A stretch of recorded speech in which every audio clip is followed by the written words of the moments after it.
Isaiah chapter 37. When King Hezekiah heard it, he tore his clothes, covered himself with sackcloth, and went into Yahweh's house. He sent Eliakim, who was over the household, and Shebna, the scribe, and the elders of the priests, covered with sackcloth, to Isaiah the prophet, the son of Amoz. They said to him, Hezekiah says, Today is a day of trouble, and of rebuke, and of rejection, for the children have come to the birth, and there is no strength to give birth. It may be Yahweh your God will hear the words of Rabshakeh, whom the king of Assyria his master has sent to defy the living God, and will rebuke the words which Yahweh your God has heard. Therefore lift up your prayers for the remnant that is left.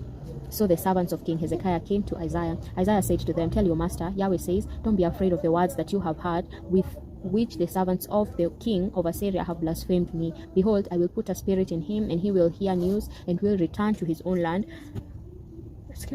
And to his own land I will cause him to fall by the sword in his own land. So Rabshakeh returned and found the king of Assyria warning against Libnah, for he heard that he had departed from Lachish. He had news concerning Tirhaka, king of Ethiopia. He has come out to fight against you. When he heard it, he sent messengers to Hezekiah, saying, Thus you shall speak to Hezekiah, king of Judah, saying, Don't let your God in whom you trust deceive you, saying, Jerusalem won't be given into the hand of the king of Assyria. Behold,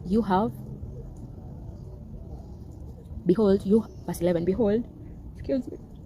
Behold, you have heard what the kings of Assyria have done to all lands by destroying them utterly. Shall you be delivered? Have the gods of the nations delivered them, which my fathers have destroyed, Gozan, Haran, Rezeph, and the children of Eder, who were in Telassa? Where is the king of Hamath, and the king of Arpad, and the king of the city of Sepharvaim, of Hina, of Eva? Hezekiah received the letter from the hand of the messengers and read it. Then Hezekiah went up to Yahweh's house and spread it before Yahweh. Hezekiah prayed to Yahweh, saying, Yahweh of armies, the God of Israel, who is enthroned among the cherubim, you are the God, even you alone. Of all the kingdoms of the earth, you have made heaven and earth. Turn your ear, Yahweh, and hear. Open your eyes, Yahweh, and behold.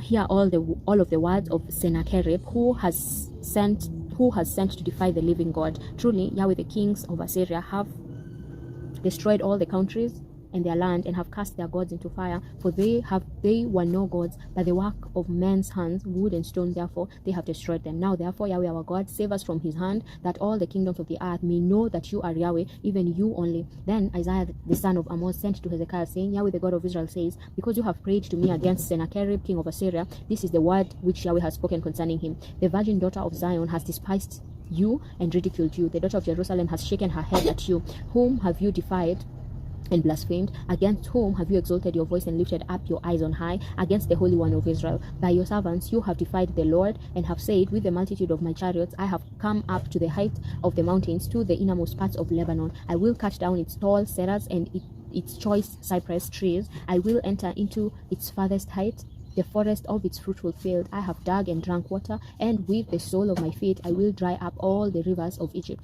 Have you not heard how I have done it long ago, and formed it in ancient times? Now I have brought it to pass that it should be yours to destroy fortified cities, turning them into ruinous heaps. Therefore their inhabitants had little power. They were dismayed and confounded. They were like the grass of the field, and like the green herb, like the grass on the housetops, and like a field before its crown has grown. But I know you're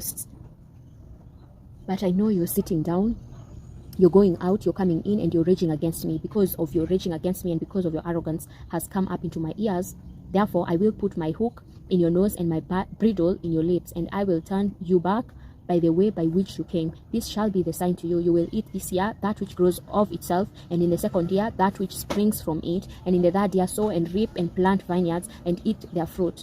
The remnant that is escaped of the house of Judah will again take root downward and bear fruit upward. For out of Jerusalem a remnant will go out, and survivors will escape from Mount Zion. The zeal of Yahweh of armies will perform this. Therefore Yahweh says concerning the king of Assyria, He will not come to this city, nor shoot an arrow there, neither will he come before it with shield, nor cast up a mound against it. He will return the way that he came, and he won't come to this city, says Yahweh. For I will defend this city to save it, for my own sake and for my servant David's sake. Then Yahweh's angel went out and struck 185,000 men in the camp of the Assyrians. When men arose early in the morning, behold, these were all dead bodies. So Sennacherib king of Assyria departed, went away, returned to Nineveh, and stayed there, as he was worshipping in the house of Nisroch his god.